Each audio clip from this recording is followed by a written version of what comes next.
it for the audio, or you can even watch back. Giving players all the props, or put them on blast. We don't give no hot takes, only talk facts. We're giving all our devotion, riding high on this wave of emotion. Going all out, yeah, cause this is our time. No, ain't no stopping us till we reach the finish line. All in, we came here to win. We're gonna give everything.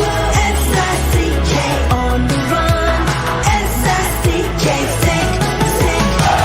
On fire, we're ready to fight. We'll bring the house down tonight. S-I-C-K on the run. S-I-C-K, sick. Play it on the car ride, play it when you lounge. X and O, you know that we can hold it down. Shout out to my man Sammy, got it off the ground. And to all the listeners tuned in right now, got debates, analysis, and speculation. This is sports talk for the new generation. You know where to find us, got a reputation. Sick podcast, your #1 sports destination. Giving all our devotion, riding high on this wave of emotion. Going all out, yeah, cause this is our time. No, ain't no stopping us till we reach the finish line. All in, we came here to win. We're gonna give everything. S-I-C-K on the run. S-I-C-K, sick. On fire, we're ready to fight. We'll bring the house down tonight. S-I-C-K on the run. S-I-C-K, sick.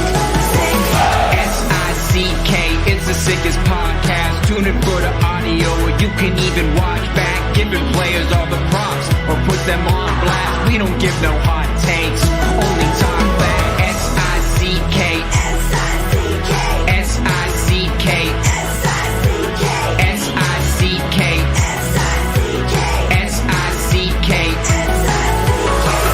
All in, we came here to win. We're gonna give everything. S-I-C-K on the run. S-I-C-K, sick. S-I-C-K, it's the sickest podcast. Tune in for the audio, or you can even watch back. Giving players all the props, or put them on blast. We don't give no hot takes, only talk facts. We're giving all our devotion, riding high on this wave of emotion. Going all out, yeah, cause this is our time. No, ain't no stopping us till we reach the finish line. All in, we came here to win. We're gonna give everything. S-I-C-K on the run. S-I-C-K, sick. On fire, we're ready to fight. We'll bring the house down tonight. S-I-C-K on the run. S-I-C-K, sick. Play it on the car ride, play it when you lounge. X and O, you know that we can hold it down. Shout out to my man Sammy, got it off the ground. And to all the listeners tuned in right now, got debates, analysis, and speculation. This is sports talk for the new generation. You know where to find us, got a reputation. Sick podcast, your #1 sports destination. Giving all our devotion, riding high on this wave of emotion. Going all out, yeah, cause this is our time. No, ain't no stopping us till we reach the finish line. All in, we came here to win. We're gonna give everything. S-I-C-K on the run. S-I-C-K, sick. On fire, we're ready to fight. We'll bring the house down tonight. S-I-C-K on the run. S-I-C-K, sick. S-I-C-K, it's the sickest podcast. Tune in for the audio, or you can even watch back. Giving players all the props, or put them on blast. We don't give no hot takes, only talk back. S-I-C-K, S-I-C-K, S-I-C-K, S-I-C-K, S-I-C-K. Turn up your volume. Because you're about to listen to The Sick Podcast. With Tony Marinara. 55 seconds left in the penalty, a minute and 27 seconds left in regulation time. Boston 4, Montreal 3. Lafleur coming out rather gingerly on the right side. He gives it into Lemaire, back to Lafleur. The sickest Montreal Canadiens podcast. You're in the ball! Sports entertainment like no other. Rejoint, on lui fait perdre la rondelle, une passe devant. Et c'est le dégagement et ce sera la victoire des Canadiens. Coupe Stanley pour les Canadiens. Le 23e de l'histoire. You found the dogs! John, you found the dogs! He found the dogs! And all together, they worked a young team to the top. And now, a 24th Stanley Cup banner will hang from the rafters of the famous Forum in Montreal. The Canadiens win the Stanley Cup! Brought to you by Energy Transportation Group. Driven to be different. La Bittt.tb. It's gonna be sick. Matt Ohayon with you. It is the Sick Podcast. It is 10:01 Eastern Time in Montreal on this Friday evening. Thank you for joining us for another episode. Before we begin, the Sick Podcast is brought to you by Energy Transportation Group. They are a full leading logistics provider serving all of North America, driven to be different. We're also brought to you by La Bittt at Tibi. Brewed in Quebec and winner of a dozen international awards, La Bittt at Tibi offers quality microbrewery beers made with premium ingredients for everyone's taste. La Bittt at Tibi, embrace your true nature. And by major poker festivals are back at Playground. The March Million features 10 ring events and $1 million in guaranteed prize pools, including a $400,000 guaranteed main event. Play in Playground's March Madness Poker Series from March 23rd to April 2nd. Visit playground.ca for details. Speaking of March, next week already, March Madness has creeped up on us. So unfortunately, I won't be on the podcast next Friday to talk about it with you. The reason for that being is because I will actually be at two of the March Madness games in Albany, New York. I have a friend of mine, shout out Russell Schwartz. It's his bachelor party. So we're heading over to Albany to watch a couple of March Madness games next Friday, which should be a lot of fun. We're actually going to find out on Sunday who we're seeing. So we're hoping for that 12-5 matchup, so we could just throw all our money on the 12 seed and hope that's the 12 that wins that year, because every year it seems like a 12 beats a 5.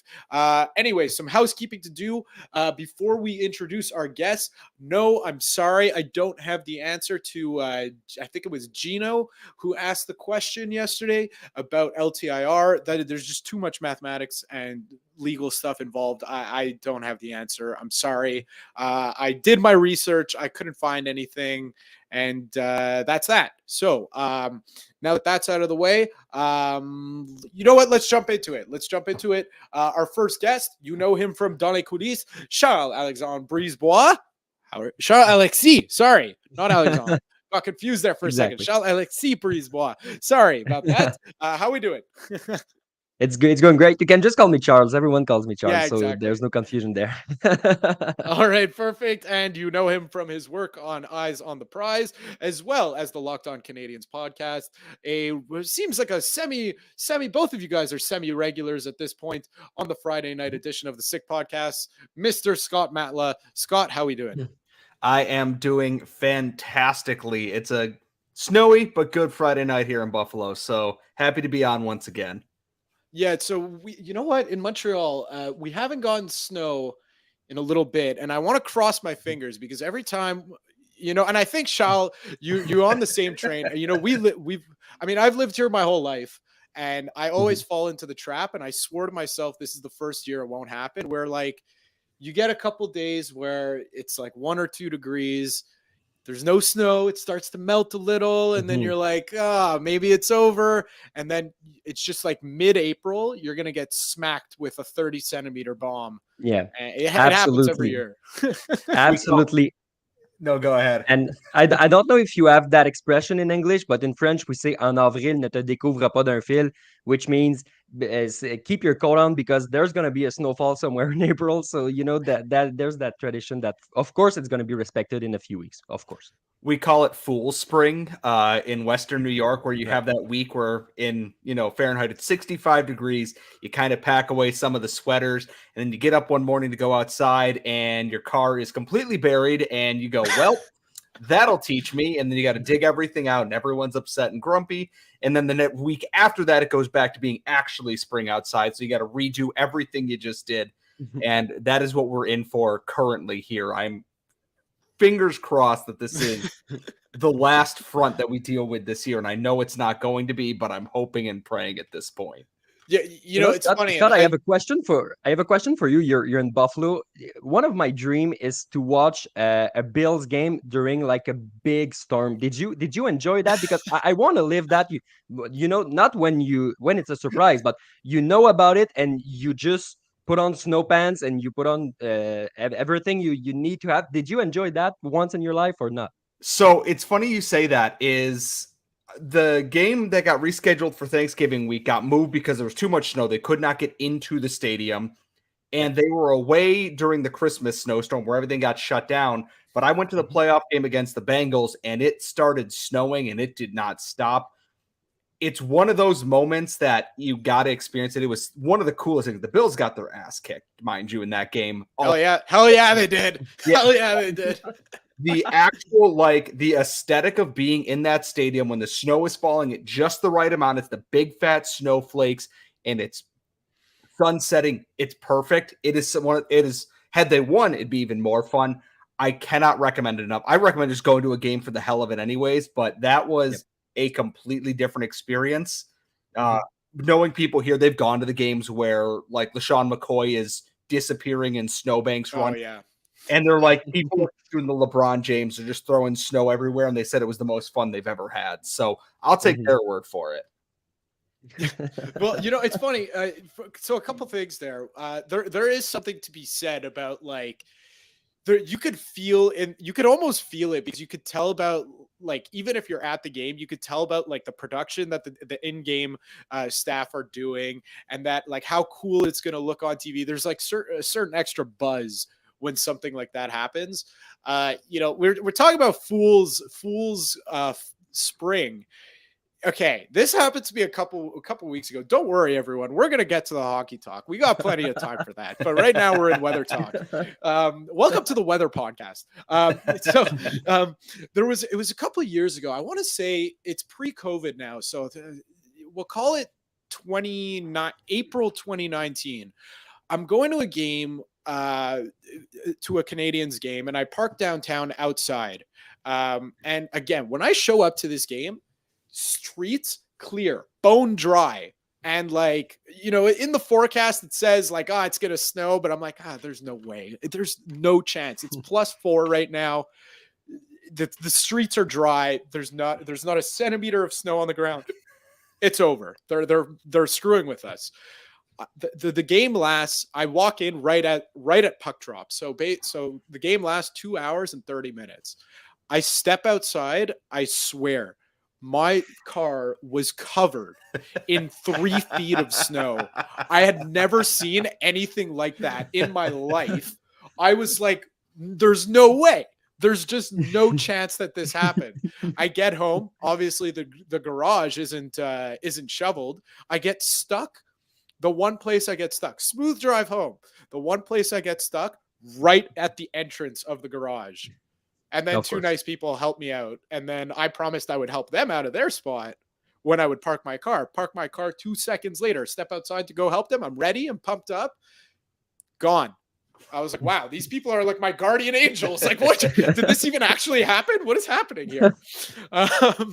Anyways, speaking of the Canadiens, because that game was against the Chicago Blackhawks. So speaking of the Blackhawks, they did gain a point in the standings. They were up 2-0 on the Panthers about midway through the third period, and then blew the lead.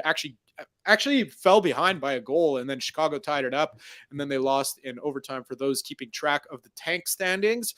So the Canadiens are now only 8 points ahead or behind of Chicago, depending on how you're looking at it. I will never get the terminology right when looking at reverse standings.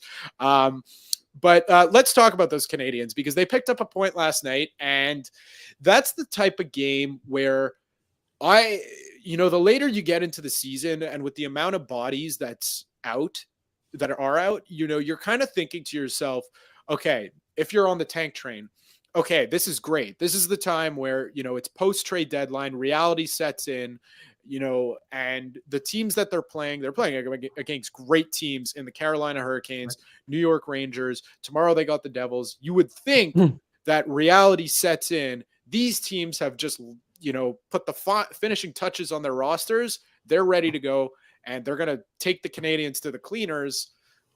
Well, no, it didn't happen. So let's start with Tuesday against the Hurricanes. That was a great game. I mean, it's hard to be on the tank train when you see games like that. Don't you guys find? And this is a trend that'll go between both of these games. The fourth line of Chris Tierney, Michael Pezzetta, and Alex Belzile are catching a lot of people off guard.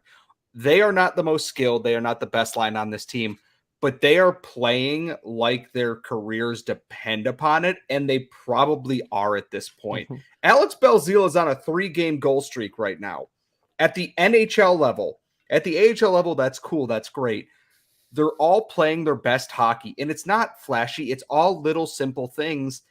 And the Canadiens, they are not better than the Hurricanes. They are not better than the Rangers. They were not better than Vegas, but they're playing with effort that teams aren't always prepared for. They think they're going to go in. The Canadiens, they have now 58 points this season. They're playing with half an AHL roster. All their rookies are injured. There's no Cole Caulfield. There's no this. There's no that. And either they're getting taken so lightly, or Martin St. Louis is actually getting pretty good at this whole coaching thing, and they're finding things that work. And yeah, eventually they'll run cold or whatever, but against Carolina, they came out in the first period. They were better than Carolina, and then Carolina obviously does what they do. But to get to overtime, to get to the shootout, and then do that again against the Rangers is impressive for a roster that has one legitimate NHL center on it, and then Jonathan Drouin playing center and Chris Tierney playing center. To get where they're doing that is an impressive feat. Yeah, they're picking up points here and there, but it's 1 point. They're not getting that second point.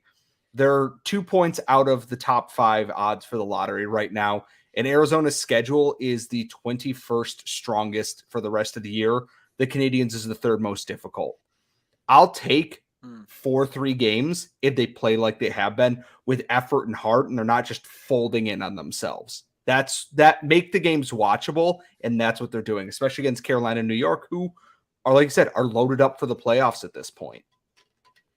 And here's the thing: you have to wonder. Of course, you want to finish to be in a good position to draft a guy like Connor Bedard, obviously. But the culture that the team is trying to take, it's important too. And those guys are really trying. And of course, you would like to have a Connor Bedard, but you also want to have young defensemen who are not giving up in games. And I remember a few days ago when Raphaël Harvey-Pinard said there are no teams in the NHL who plays harder than us, who works harder than us. And I think it's true, because the way they played against Carolina, the way they played yesterday, it's really impressive to see that the Rangers, that the Hurricanes have to go through to shut out to win against the Canadiens, because it's not supposed to be that way. It's not supposed to be Alex Belzile who is on a three game streaks with goals. It's not normal for the Canadiens, and it's not good for Tankathon, obviously,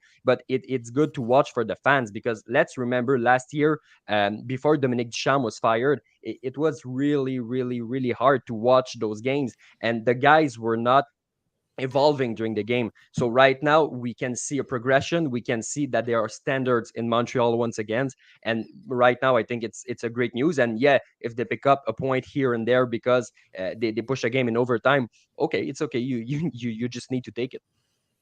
Well, so here's my thing, because Scott, you brought up this point in that, is it that that our team's taking the Canadiens lightly, or is Martin St. Louis getting good at this whole coaching thing? And I have a strong stance that it's the latter of the two, because, like, teams like Carolina, who like Rod Brindamore has been there for what seems like like forever at this point. It's not forever, but it feels like it.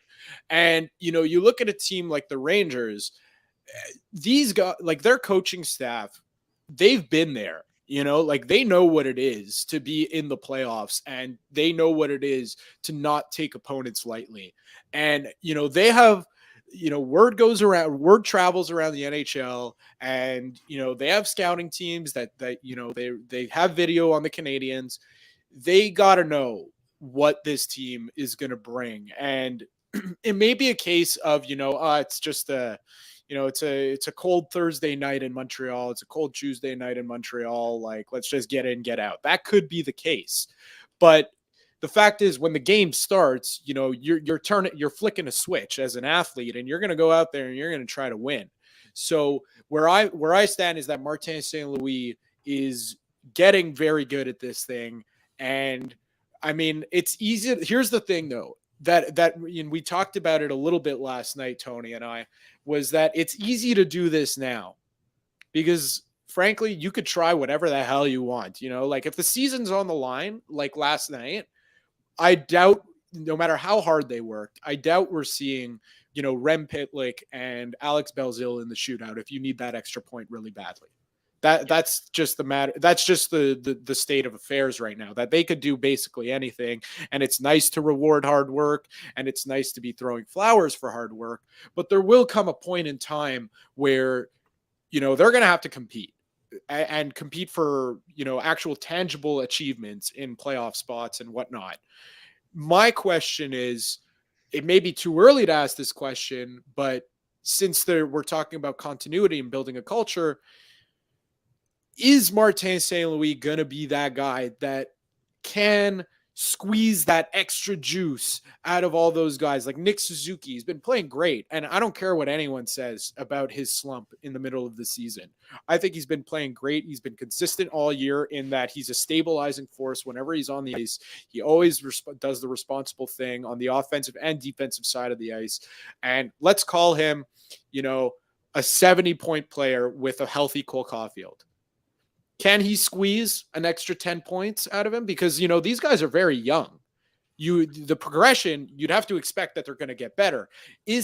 Can he get that extra juice, or is he just a good motivator? That's my apprehension. I think the biggest thing is that it's hard to know because the team last year, they sold off everything, you know, outside of Suzuki and Caulfield that wasn't nailed down.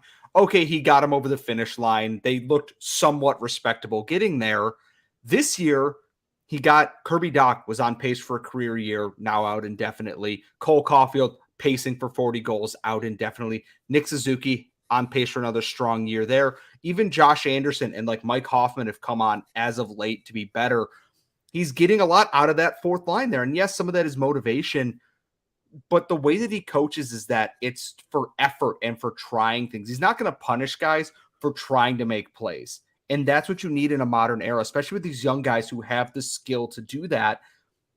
I don't know what Martin St. Louis' ceiling is as a coach. I'm happy they just hired someone who is not a retread in this because we've seen it. It doesn't work, and it's very boring. They tried something new. And are the Canadiens the best statistical team in the NHL? No. But look at what their lineup looks like on a given night here.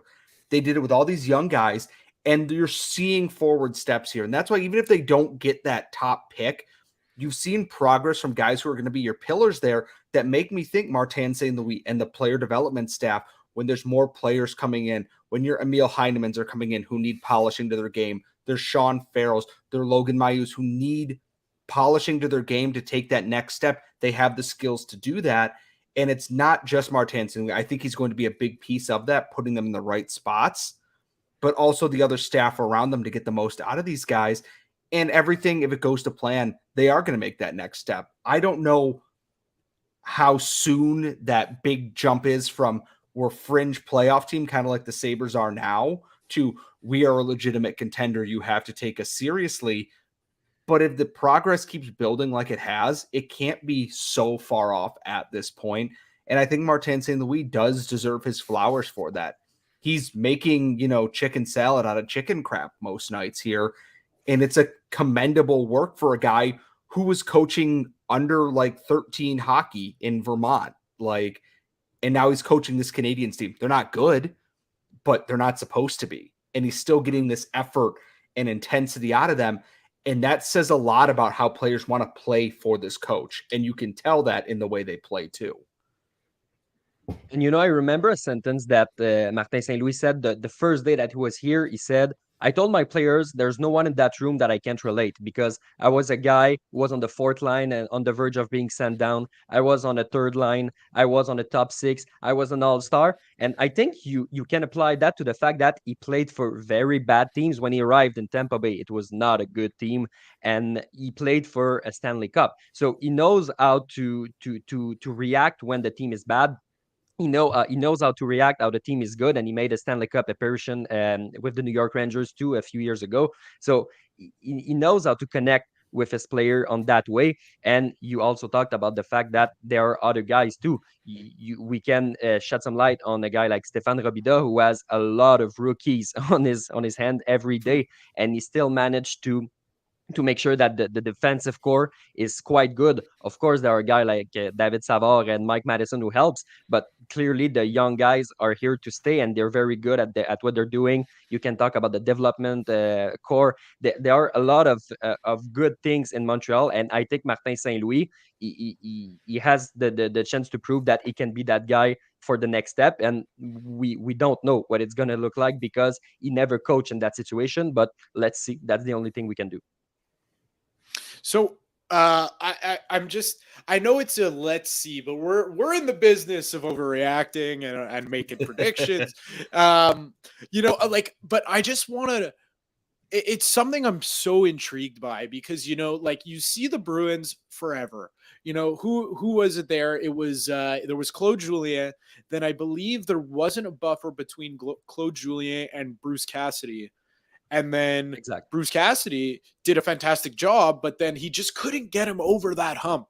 And now you're looking at them with Jim Montgomery, and they look like an unstoppable force that is, going to knife through the Stanley Cup playoffs and win the cup. So it's interesting to me because, just because you're a good coach, or just because, that you could be a good coach, but just not be the guy. It's just not the right, because there's growing to do everywhere. So it's an interesting thing to look moving forward. And I guess it'll bring me to, what are you guys expecting? I know there's a lot to happen, but let's say all things being equal, Canadians are picking outside of the top 5 as they're supposed to be. No real big splashes in free agency, which we will touch on something about free agency very, very soon.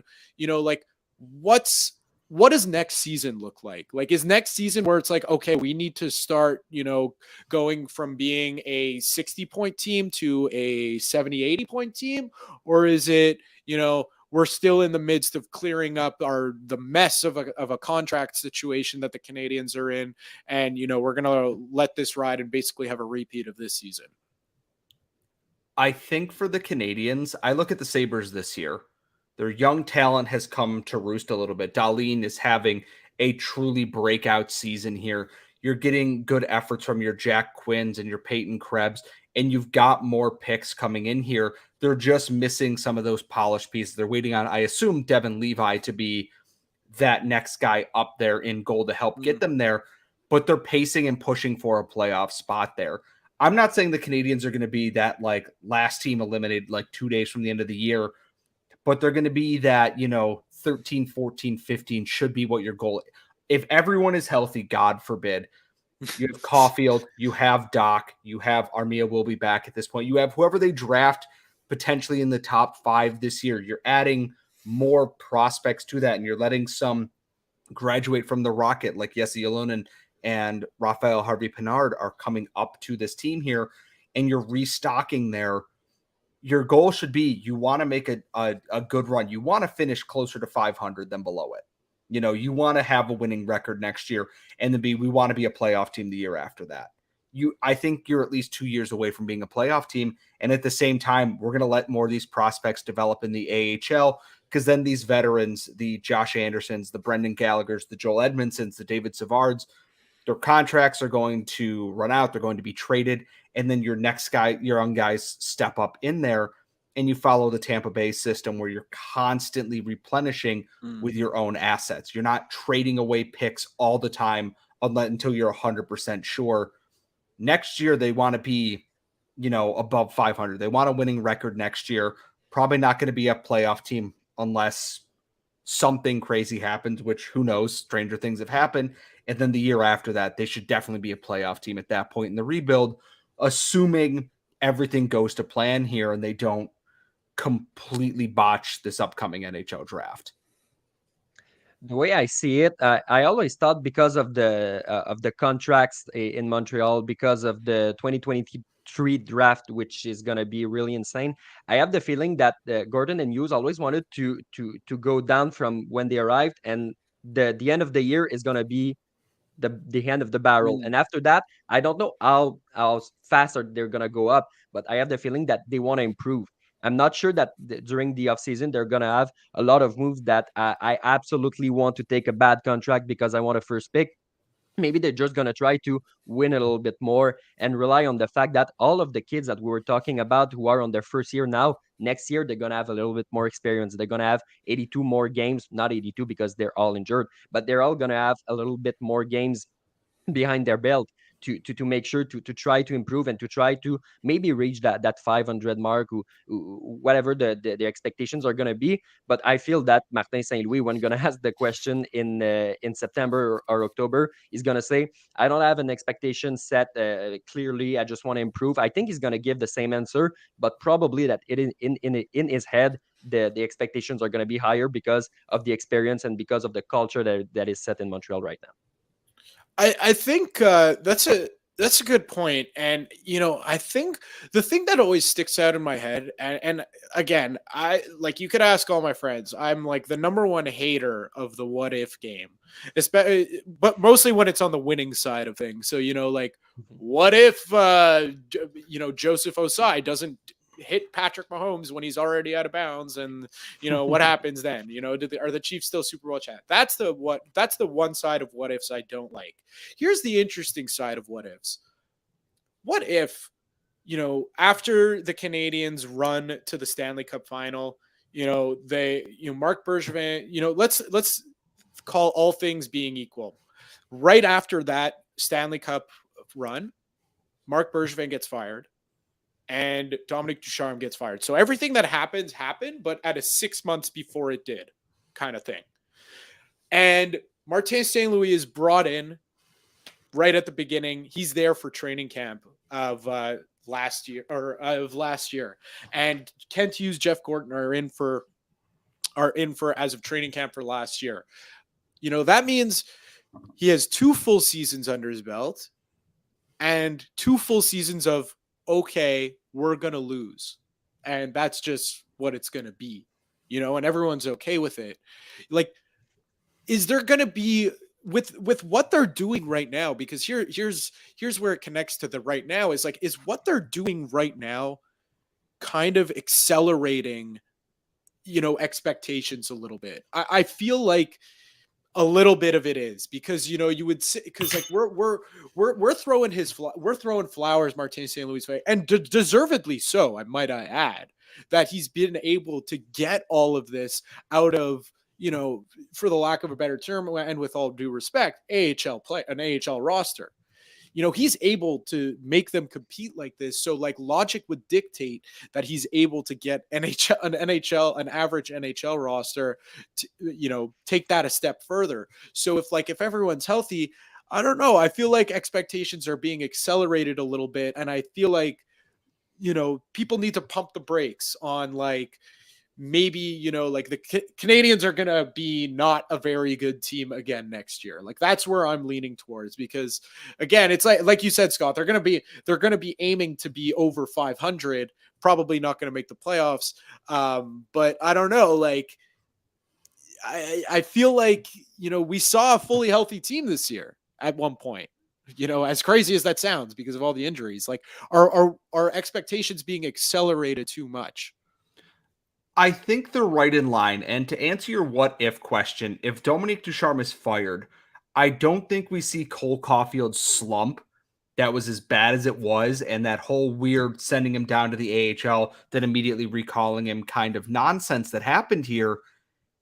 And if he goes off in the way that we've seen that he's able to, Martin St. Louis just basically went, "You've got this," and then Cole Caulfield just decided to become one of the best 5-on-5 goal scorers in the NHL before he got injured, even while playing injured. I don't think they're going to finish in the bottom three just because Caulfield and Suzuki would not allow that. And I think they would still be bad, mind you, assuming that all the other moves still happen. They still sign David Savard. They still go out and get Mike Hoffman, and all these things happen. Carey Price is not coming back. Shea Weber is not coming back. If they are out of the equation still, they're still not going to be a good team because the replacements they brought in for these guys, all due respect to David Savard, who is trying his ass off every single night, they still are not an adequate replacement for what was lost. You cannot replace, a guy like Thomas Tatar with Mike Hoffman. They are not the same type of player. Tyler Toffoli would potentially still be here, maybe, depending on how their season was going. And does he kind of balance out the lineup a little bit? Possibly. I think that if Martin St. Louis had been brought in, I also don't think they would have brought him in. They probably would have gone the retread route if they were hiring going into training camp. I think we're right about where expectations should be. Martin St. Louis does have work to do. There's some line matching things that just little bits that a young learning coach learns through experience. You don't just one day wake up and go, "I am now Scotty Bowman. I am the best coach in the NHL." Decades and thousands of games of coaching experience gets you there. I think he's learning a lot of these, and harshly, mind you, with all the young guys in this. I think expectations are right about where they are. We're not looking at the team going right now and going, well, when Caulfield gets healthy and Doc gets healthy and Jack Eye is back and everyone is healthy on defense, they're a Stanley Cup contender. No, they're a team with a lot of promise that has to work to get there, and that includes the coaching staff who are also going through their growing pains. I think the level of expectation for Martin St. Louis is right where it needs to be. He's being held accountable for what he does wrong, but he's being given his flowers when he's getting things right. And we're starting to see him figure out more the nuances more and more and more. He's trusting guys who are having good games, even if it's the fourth line. He's letting his workhorses work. Mike Matheson played 32 minutes against the Rangers. That's almost unheard of in the modern NHL outside of playoff games. He's getting the little things right. Now we just got to get them right more and more consistently. And I think that's where we'll start seeing the expectations grow from there even more. It would be the thing about the expectations is you have to take into effect that everything kind of goes well, and you see in a season that everything is not going well, and especially in Montreal, I don't know why the guys are always injured more than everywhere else, but clearly it's the case, and it's going to need to be addressed, because if there are no changes on that front during the summer, we're going to have to assume that next year a lot of guys are going to get injured, and that may derail the plan, because if we keep playing the what if Cole Caulfield is still here? What if Arbor Xhekaj is still here? What if all of those guys? What if Sean Monahan misses the 2 weeks he was supposed to miss, not almost the entire season? So probably it would have changed a lot of things, but I would really be curious to see that team all healthy right now, especially on because of the effect it would have on Nick Suzuki, because right now he is the only player who played every game. And rightfully so. You said a few minutes ago, he's having a good season. And you're right. He's just alone, because when you see a guy like Christian Dvorak going down, you see that Nick Suzuki is the only centerman of NHL caliber right now. He has to play. He did 25 minutes and a half, something like that last night. Of course, he's not going to score and he's not going to have passes because he's exhausted. He has to do everything by himself. And if the game was in overtime, it's because Nick Suzuki held everything on his shoulder with Mike Matheson and with David Savard, all those guys who played 23, 24 or 32 minutes. So that's where I am right now. If everything goes well, there is a potential, but we're never seeing that if everything goes well in every team, and especially in Montreal. Yeah, well, that's the thing is, I've made this joke many times, but boys, keep your phones by you, because if like there's another injury, like we may be the ones getting calls, and like Kent Hughes, if you're listening right now, Kent Hughes or Jeff Gordon or both of you, I don't know how to skate, so please don't call me. That's never stopped the Canadiens from signing anybody before. We were talking about Michael McCarron before the show started, so like. Well, so it's funny. Okay, so you joined midway through that conversation. The reason why Mike McCarron was brought up, and I'm happy this is a perfect segue, because I want to talk about the off season some more. And of course, you can't talk off season without the draft. Is that how different would it be? Because the NFL does this, and this is what I was saying. Like this one of the smartest things among many things that the NFL does is that they open free agency before the draft, which I love, because you target guys that you want. Like obviously the big market guys are going to go, and then you get the depth guys after later into the offseason. But like imagine the NHL did that, and this is where the conversation was that in 2013 when the Canadiens drafted Mike McCarron, they outright said, this is an organizational need. We need size. We need a big center. And just like what happened, I don't know who the UFAs were that year, so don't forget about that. But like, let's just say, they open free agency before the draft. The Canadiens sign a couple guys that are like 6'2" or 6'3", at like 2, 3, 4 guys. Like, are they still drafting Mike McCarron? I don't know. Like, they're probably not at that point. So the funny part is they drafted Michael McCarron, who is the size of a house. And then later on in the draft, drafted Connor Crisp, who is most known for, one, playing as an emergency goalie and also beating the crap out of people in the OHL. That in free agency then later on, before the season started, they signed Douglas Murray. They still had Jared Tenorti in the lineup.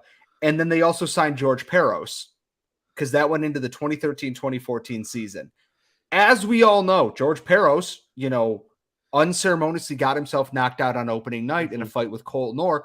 Scary as hell. Ended his career basically that season, because he got another fight later on. It was in an Islanders game. And all I remember is he took one punch and he was done. Douglas Murray blocked the development of younger defensemen that were trying to come up through the AHL. And it wasn't until he was scratched in the playoffs. It all depends on the GM. That if they open free agency before that, do they pick Michael McCarron? Probably not. But all signs seem to indicate that no matter what, after that Senators series where the Canadiens were a better team, but just couldn't stay healthy, a weird trend happening in this organization, I know, they were going to go, we're not going to get bullied around here. They went and tried to be the 2011 Boston Bruins. The only difference is the 2011 Boston Bruins had one of the best defensemen to ever play the game, who just happened to be 7 feet tall at the same time. I do like the idea of opening free agency before that. But at the same time, I also like the idea of having the draft, because now you go, we have this in the future. Now we don't have to spend as many years a term on a free agent and save ourselves some money for the in-house pieces. I could go either way with that. I'd be interested to see what NHL free agency before the draft would look like, because I feel like somehow it would be more chaotic than it already is. But it's also the NHL. If it happened before the draft, maybe Kyle Okposo and Carl Alsner and Milan Lucic don't all get those insane contracts they did the 1 year, because the draft is coming up and they don't need it. But NHL GMs are always going to do the most ridiculous thing for the most part, just because that's what their nature is, it feels like. The thing about the NHL is, if you take other sports, if you take, for example, the NFL or the NBA, when you draft someone, it's a plug-in, so you can draft by need, because you're going to need them on that year. Baseball is on the other side, because they have to go through all the minor leagues. So you cannot draft by need, because your needs are going to change when the kid is going to be in the show. So you got to just pick the right guy. The NHL is right in the middle, because they don't necessarily come up directly in the NHL, except if maybe they are first or second pick overall. But they don't necessarily take 3, 4, 5, 6 years to come to the show. So maybe some GM would still draft based on need. Maybe they would draft based on the best one available. It would depend of the organization, would depend of the context of the kids available. But I would be really interested to see that, because we talked about it before the show started, and I never made the click in my head that says, you're right. The off season is completely reversed on that front because of the timing of the free agents. All right, so let's. I mean, it's just an interesting point to because like how different it would be, right? Like you would think of all the times, the Canadiens just. I remember there was one year they just drafted like 5 centers, and they were like, okay, our organizational depth is now set with all the centers we just drafted. And also another side note, Scott, that was a crazy, I have to throw you so many props. That was crazy memory to be like, that's the year they signed Douglas Murray. Like, wow, right. that like came out of nowhere. That was crazy. I can't remember why I came downstairs some mornings, but I can sure as hell remember when they signed Douglas Murray to a 1-year, $1.1 million contract, and he scored an own goal in Game 3 against the Bruins. And anyways, it'd be more amazing if I could, do basic things like math, or remember that I need to pick up dog food after I leave work on a given day. So. I feel like we all have that, it's like the classic saying that my parents used to always say to me growing up, because like I would be on like, this is like, remember the days when we had computer rooms in our houses, or like I would be in the computer room and just like looking up different players' stats. And like, I'll never forget, like my mom came into the room once and she was like, if you put half the effort or even a quarter of the effort into school or math or science that you do into like looking up player statistics and memorizing this stuff, the amazing things you could achieve. Well, the amazing things I have achieved were on the Sick podcast. So take that, Mom. So it's great. Those are just those things always amaze me, especially like that type of memory. I have a friend that has a similar type of memory as you, Scott, especially when it comes to Montreal Canadiens things. Anyways, okay, it is NHL draft lottery night. Okay, we are going to do the official Tankathon. I'm going to do it off screen because I did not prime Sammy and Yellow for this. So I'm going to do it on my computer. I'm going to hit the simulator just one time. This is it. This is where the Canadiens will be drafting. So I hope you're ready. I hit the simulator, and good news, everyone. While Columbus remains with the number 1 pick, as does San Jose with the number 2 pick, with the Florida Panthers selection, the Montreal Canadiens move up to number 3. The reason why we're doing this, so that would based off Tankathon, the different mock drafts everywhere, that would either be Leo Carlson or Matvei Michkov. All right, so you basically 2 can't miss guys. The reason why I bring this up is because it's interesting. I don't know if you guys were on Twitter on Monday night, but boy, oh boy, was there ever a, for the lack of a better term, sorry, Sammy and Yellow, because I know you're not used to Tony swearing because he doesn't like to swear a lot, but for the lack of a better term, it was a big shitstorm on Twitter on Monday night in Habs Twitter, because Brian Wild went on a radio network and basically said he has inside sources. A very trusted guy, by the way. He takes a lot of crap about his draft rankings, always ends up being right. Always. Like, he was right about the Habs drafting Kotkaniemi. He was right about them drafting Slavkovsky from the beginning. He was on the Slavkovsky train. So this is why it's very trusted and why I feel like it had such an impact that it did. So he didn't name any names, but he said, boy, oh boy, the Canadiens better win the draft lottery because people are really going to hate who they draft if they're outside of the top 5, because they're going to go, quote unquote, off the board because Kent Hughes values size. And then it was like that gif of the cat that has the flashback to Vietnam as if he was in the war. And, we're getting the days of Mike McCarron back in our heads. So is there, I'm not a huge draft aficionado. I know some of the prospects, on the top end, don't really know of the depth. Is there anyone that you're like, that's in the top 5 or top 10 of rankings that you're like, boy, oh boy, the Canadians better not touch this guy with a 10-foot pole. Because like I remember in the 2012 draft, I was that way with Mikhail Grigorenko. And I was right. I mean, I would have been right about anyone in the 2012 draft, but let's leave that aside. I have 2 points of that. And for the whole Kent Hughes value size thing, Lane Hutson's 5'8" and had to bring an endocrinologist note to the NHL draft combine before being picked. Owen Beck is under 6 feet tall. Philip Machar is about 5'10". Slavkovsky is a large child. I will give you that much. I'm not worried about a size thing here, but if I'm looking at someone in the top 10, talking with other draft experts at Locked On Canadians and just at Eyes on the Prize, the name that is in there that I don't want to because of the risk involved is Edward Shala. Everyone seems to have the same thing as that. Tons of tantalizing talent, cannot put it all together. And the name that I know every single person is panicking about is Dalibor Dvorsky, the Slovak center who is currently playing for AIK in Sweden. To assuage some fears on that, he's a lower ceiling, higher floor pick. And that if you are picking him, you are likely getting a guaranteed NHL player. You are not potentially getting the best NHL player, but you are getting one there. But if there is a name that I am steering clear of inside that top 10 that I do not want them to pick, it is Edward Shala. I will still, find my copium if that is the pick there, because that is what I have to do. I have to find the silver lining if there is one. But that is the name that is in that top 10 that I'm looking at and going, not my pick. I like an Andrew Cristall, Zach Benson, Will Smith inside that top 10.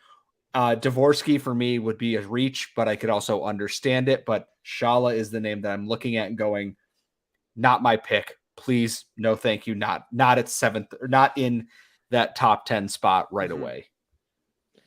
What I want to know is, Kent Hughes from the beginning, from a year and a few months he's here. He always said that he values that he values speed, that he values talent to make a modern NHL team. He never really talked about size. So did he change his mind? I don't know, and I really want to know what is his strategy going to be, depending obviously where he picks, but if he also gets another first round pick, because we know he said openly that he wanted to get that third first round pick. Let's say that he trades a guy like Joel Edmondson if he has a good end of the season and he finds a first round pick before the night before the pick. Does it changes the idea? Does he wants to have a bigger ability to reach because he has that safety net as a first round pick? It may affect the draft for the Canadiens, because we saw it happen in 2022 when he drafted a guy like Lane Hutson with the fourth pick, his fourth selection. It was a second round pick. So maybe it can change the dynamic right here. But I think the number of picks could change the idea of Kent Hughes here. I'm glad glad you mentioned that, because when they picked Slavkovsky, it was considered a risk. Machar was considered a risk. And then they drafted like the safest possible option in Owen Beck. Having multiple cracks at the baseball gives you more opportunities to get it right. And that's why I'm glad they're not spending picks to take on bad contracts or to get rid of other things. They're keeping their war chest here to give themselves the opportunity here. Is that, okay, let's say they miss on Florida Panthers pick, but their next second round pick or another one, if they make another trade, hits. It washes out in the end of there. You're still getting quality talent out of that. And that's why, and I advocate for this, is you do not trade your first round picks unless you're guaranteed that you're going to be going for it. Like you're going to win a Stanley Cup. Like Tampa doesn't have first round picks, but who cares? They went to 3 straight Stanley Cups for a reason. Montreal is not there. You should load up on as many potential hits as you can before doing anything else in that, especially because, like we said, you're not going to be competing next year. Maybe 2 years down the road, you still have time to develop and build these prospects up. So my thing, I completely agree with you. Like, you want to have multiple cracks at the bat, but like, it's so hard to justify, like, let's say Slavkovsky flops, Meshar flops, and Owen Beck flops, and then Lane Hutson's a hit. that like in normal circumstances, if Slavkovsky was picked, 14th overall, what are you going to do? But like happens all the time. But like that stings when it's like top 10, like that's a real stinger. Even if like Lane Hudson ends up being a Norris caliber winning defenseman, like that's got to sting that like you missed because you have Lane Hudson. That's great. But you also could have had, player X. That's my problem with like, no problem taking the risk at the top, near the top of the draft board, but boy, oh boy, like that, you better know something that people don't know, because like that could set, like we were already saying, like, like you look at Toronto, the reason why Toronto is like the team that they are now, it's not like, forget that they won a lottery and they got Matthews. Like Marner was a 4th overall pick. Morgan Rielly was a 5th overall pick. Well, now they traded away Rasmus Sandin, so that goes out the window. But like they hit on those, and you got to hit on those top 10, top 5 picks, which is really like the apprehension that a lot of people have, because obviously we've heard it ad nauseum that the last few were Galchenyuk and Kotkaniemi. So like, I'm all for taking the risk, but the difference is I'm a fantasy GM, so I'll go boom or bust in my fantasy football team.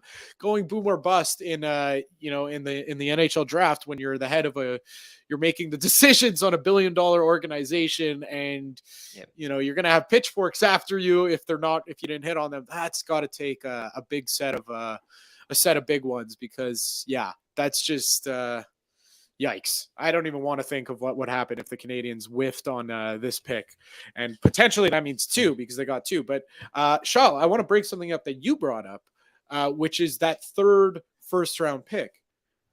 I feel like a lot of people are just like throwing that away because it didn't happen, and the disappointing trade deadline that the Canadiens had. I don't know. I think just like last year, I know the draft was in Montreal and it was his first draft here, so he had to make a bit of a splash. I feel like Kent Hughes has an ace up his sleeve. I feel like he's still got his eyes set on that first round pick. And, will that be Joel Edmondson? Maybe. Will that be, if you want to be higher up in the draft, will that be Josh Anderson? Also, maybe. I feel like, because the trade deadline passed, he didn't get that 3rd first-round pick. The Canadiens didn't do anything except for pick up Frédéric Allard. Everyone's kind of forgetting about that. I don't know. I think there might be a little something there. We knew that the trade deadline was going to be quiet. And when you look at that, of course, there is Sean Monahan, which is the exception to what I'm going to say, because he's going to be a free agent. But beside of that, all the things that were on Kent Hughes' office, they could wait. Yes, there were a guy like Jonathan Drouin, but we knew he was not going to be traded. But all the guys that were on the market, they can be traded in a few months, and the Canadiens kept a salary retention, so they have flexibility to move at the draft. I don't know if it's going to happen, because a lot of things could impact that until the end of the season. The health of the guy first, the market in a few months, but there is still a possibility that you can add another first round pick. Maybe you can have a second round pick, which is not as prestigious as a first round pick, but still valuable, because you can draft a Owen Beck or you can draft a Lane Hudson. So I guess we're just gonna have to wait until the end of the season, and we'll see after the lottery, after the Stanley Cup is lifted, and then we're gonna have a better picture of what the NHL is gonna look like next year. We're gonna have an idea of the salary cap, because it's gonna have an impact too. So there are a lot of impact that needs to be set for next year. Yeah, I think that's exactly right. Is that Edmondson is the biggest name that people are looking at and going, he's definitely going to go. It makes the most sense in that situation. You're right. I do think Ken Hughes has something cooking here, because he mentioned that there's still time, because teams also want to see these guys play. They're not asking Joel Edmondson to go and put up, Norris Trophy offensive numbers. That's not his game. Can he be healthy? Can he be that leader? Because then when they trade him this offseason, if that is before the draft or even before free agency, whatever, and get a 2024 pick, they're getting a long-term rental. They're not getting 2 months. They're getting a season's worth of this player, and the value is higher. Yeah, Kent Hughes probably could have traded Joel Edmondson for like a second-round pick and a prospect, maybe, at the deadline this year. Holding on to him, if Edmondson stays healthy, he gets to increase the value there. Is something is cooking. I don't know what it is. I think a lot's going to depend on where Florida's pick is, because can he go and get a top end, young player? Can he pull off a Kirby Dach trade for a second year in a row and find another player like that? It's like, okay, I'm going to move this pick, and at the same time, I'm going to still improve my roster here. I'm going to move Joel Edmondson in this pick and get this first round pick and this player. He's shown a willingness to do that. And part of being a good GM is knowing when to be aggressive. The Romanov trade was initially booed. I was in the building for that. To say that it was a very shocked surprise, and then they traded those picks and got Kirby Dach. Everyone went, okay, this makes a lot of sense. I wouldn't put it past Hughes to do something similar this year. I think he's going to be active in that because through his agent connections, he probably knows what players don't want to be where they're at, who wants a fresh start. And if you can't get a third first-round pick, screw it. Go get a former first-round pick who who needs a change of scenery and is maybe a couple years older. Sure, he might be not 18 years old and he's in that window now, but that still fits the Canadiens' timeline. As long as he's, 22, 21 and under, he still fits what the Canadiens need. And yeah, not a first round pick again, but at the same time, still just as good potentially. I don't know. Maybe that's just me wishful thinking this a little bit. You ready for seriously, this? You ready for this? You have to think of the fact that Pierre-Luc Dubois is going to be a subject because you said it. I wanted to say it. I had 3 letters. Man. I was going to say I got 3 letters for you. PLD. I mean, yeah, like out of everyone out there, it makes the most sense. But here's the thing: is they win the draft lottery this year, God forbid if they do, and they get Connor Bedard. The question then becomes: you have Nick Suzuki, you have Kirby Dach, you will have Connor Bedard, you will have Owen Beck, you will have other guys coming up through the system. Where do you fit Pierre-Luc Dubois in there then without moving someone else to the wing? Like, we know Kirby Dach can play center. We know Nick Suzuki can play center. Maybe Owen Beck starts on the wing, but he's likely going to be an NHL center here. Yep. You're not moving Connor Bedard out of his position at a first overall pick. You'd be out of your damn mind to do that. It is a fun, it is the one thing I've been chasing. I've given up hope on it because I've been burned by Jaromir Jagr is definitely going to be a Montreal Canadian this year. 6 years in a row. Yeah. When it happens, if Pierre-Luc Dubois, and you can quote this, clip this, or whatever, if Pierre-Luc Dubois becomes a Montreal Canadian this summer, I will eat a hat on a live stream because that is the kind. Sammy in yellow. Get the clip. Get the clip. I will eat a hat on a stream if Pierre-Luc Dubois. And when I say this summer, I mean before training camp begins, NHL training camp. Right. No, for sure. I will give that time frame for that. Well, okay. First of all, that's a huge timeline. You gave yourself. I don't know. We see Kent Hughes is able to make a splash and make a value deal. All I'm gonna say, like, listen. Well, again, it's gonna be interesting because what can you give, or how do you play the situation of like he's openly or half openly said he wants to be a part of the Canadiens. He's a restricted free agent. Like, what are his restricted free agent rights at that point? Like what are those worth? Because he's not going to sign a long-term deal if Winnipeg sees little or no success in the playoffs this year. That.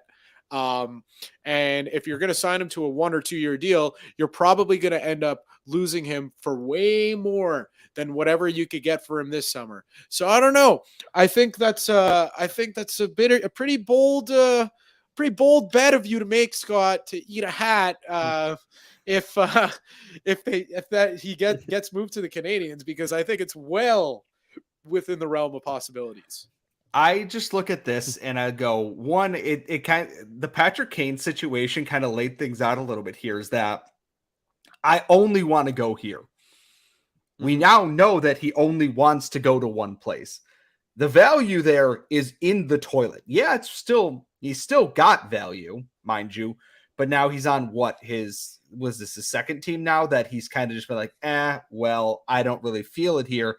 Move me out of here. Is that going to be a big bidding piece? How much of a contract is he going to want? Can Montreal afford a $6 million contract? Because that's what he's at now. He's probably going to want more money. He's probably worth more money than that as a center. I also look at the Jets as a team that are very much teetering on the precipice of just complete and total collapse. Oh yeah. They can't figure out what they are. They have an elite goaltender who's given up like 22 goals in his last 4 starts because the defense in front of him, not very good on some given nights, despite Josh Morrissey having a Norris caliber year. Their star players, Blake Wheeler, aging. Kyle Connor, very good, not a defensive wizard. Mark Scheifele, who's now 29. When did that happen? Not exactly the most defensively well-known guy. They have Nikolai Ehlers, who for some reason they keeps getting put on the 4th line for games. And if there was someone I want to take from Winnipeg, it's not Pierre-Luc Dubois, it's Nikolai Ehlers, mind you. And then just their prospect crop behind that. Cole Perfetti's out injured right now. They're missing some pieces, and they're a team that if Ken Hughes is smart, can you turn Josh Anderson and like a Riley Kidney into Pierre-Luc Dubois without giving up draft picks? I know people are going to yell because Riley Kidney is lighting the QMJHL on fire, but Winnipeg's in a precarious spot where they want to extend that window. Josh Anderson is the kind of guy that you sell an old school team on extending a window with. And I think that they could do that. His rights are going to be weird, though, because if everyone knows he wants to go to Montreal, he might be considered, like a diva or whatever because of how he wants to get there. But he's still, a very good NHL player, and there's a lot of value in that. Montreal knows he only wants to come here. Winnipeg knows he only wants to go here. Where does the negotiation meet there for a fair price as a guy with arbitration rights? Because if it goes to arbitration, It's going to be ugly. No one never comes out of that feeling better at the end of the thing at all. Well, I want to see where it's gonna go, right? Because as you said, even we all know he wants to go to Montreal, and Pat Brisson, his agent, he said it on television, so it's pretty clear. Even if the Jets wants to trade him to another team, that other team is gonna have the same concern, saying, am I going to have this guy just for 1 year? If so, maybe I still want him, but I'm not going to pay the same price that if I'm sure that I can lock him up for the better years of his career. So obviously it's going to be a concern. And I'm pretty sure that the Jets are going to look to trade him because Winnipeg, spoiler alert, is not the best destination for free agents. So they want to get their value for their guys. And if they have the feeling that the team is collapsing and they're going to lose Pierre-Luc Dubois to the free agency a year after that, they're going to try to trade him. And of course, who are they going to call first? Probably Kent Hughes in 514 because they know that the chances that him getting there are increasingly big at the moment. So why not try to move that timeline and to trade him to Montreal right now? So it's going to be very, very interesting, and it's going to change the summer of the Canadiens because they're going to be on the market for Pierre-Luc Dubois. That's for sure. I'm not sure it's going to happen. I hope it does for 2 reasons. One, is going to be in Montreal, and 2, I want to see that live stream. But it's going to be very interesting to see, right? Yeah, I want to see flame grilled,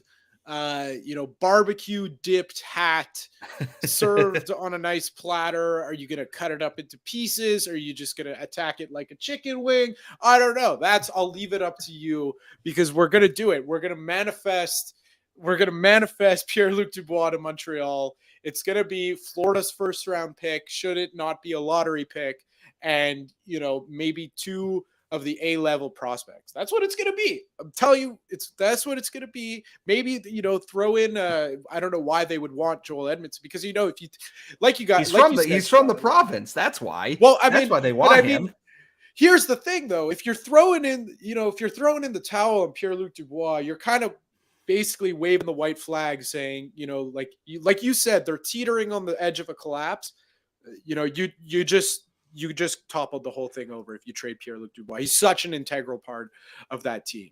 And that's the big part is how does their playoff run go? Do they make a push where they go, okay, we can win with this core with even as limited as that window is, can we make that push? If they go into the first round and they just get, or if they don't even make the playoffs, or like they have one win in like their last 8 games, like if they don't even make the playoffs, forget about it. That's just that's going to get blown up completely in the offseason.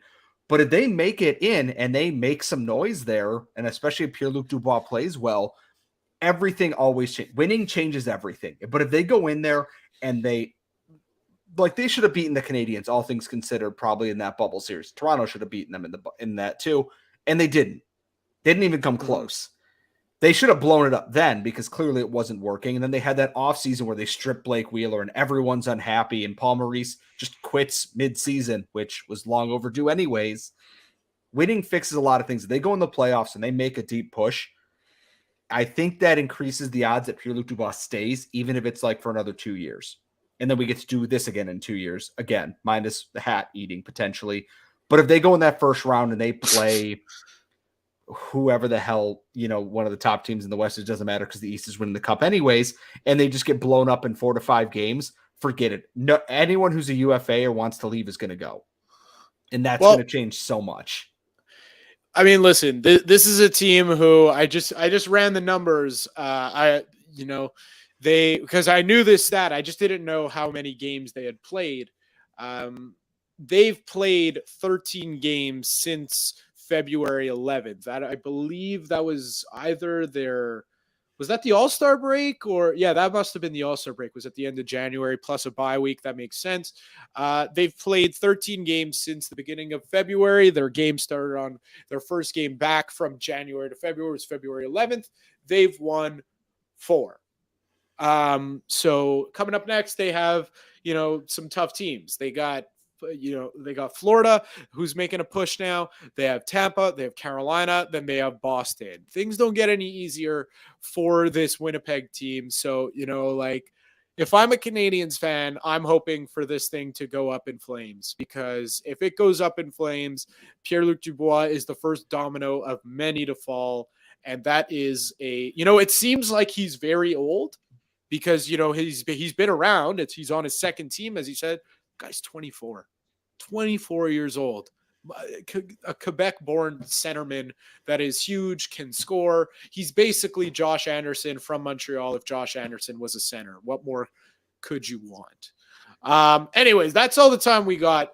We'll discuss the logistics of the hat eating parameters at a later date. But I thank you guys. I want to thank you, Scott, and I want to thank you, Shal, for joining me on this Friday night, as you guys usually do every so often. Seriously, thank you for having me so much. If you enjoyed my brand of insanity on this podcast, you can check me out every single day, Monday through Friday at Locked On Canadiens. We are on YouTube and wherever you find your podcast at LO_Canadiens on Twitter. And if you want to read my insanity in written form, Habs Eyes on the Prize at Habs EOTP. I do a tank rating for every single game on the back half of this season now because that's what the people were clamoring for, whether they knew it or not. So as always, thank you so much for having me on. And if you want to read the same insanity, but in French, you can go on liquidlist.com or you can listen to me at BPM Spa. So thank you for having me. It's always a pleasure. Thank you guys for joining us. Have yourselves a fantastic rest of the weekend or beginning of the weekend, or however you may see it. Thank you very much. All right. That was Scott and Charles, two of my favorite guests to have on. I like it. They're getting more comfortable with me. They're letting the crazy side out. That's what I like. I like the crazy side in people. Thank you guys for joining us. If you haven't already, please subscribe to us on Facebook, Twitter, YouTube, Spotify, Apple Music, wherever you listen or wherever you get your podcast. Follow us there. Give us a like. Comment sick if you enjoyed the episode. And like I said, I won't be back next week, but I will be back in a few to talk more Habs and bring more interesting discussion and debate. So until the next time, have a good weekend. And that's a wrap. Hope you don't miss us too much until next time. Follow The Sick Podcast with Tony Marinaro on YouTube, Instagram, Facebook, Google Play, and Apple Podcasts. The Sick Podcast is brought to you by Energy Transportation Group, driven to be different. La Vida TB. Embrace your true nature.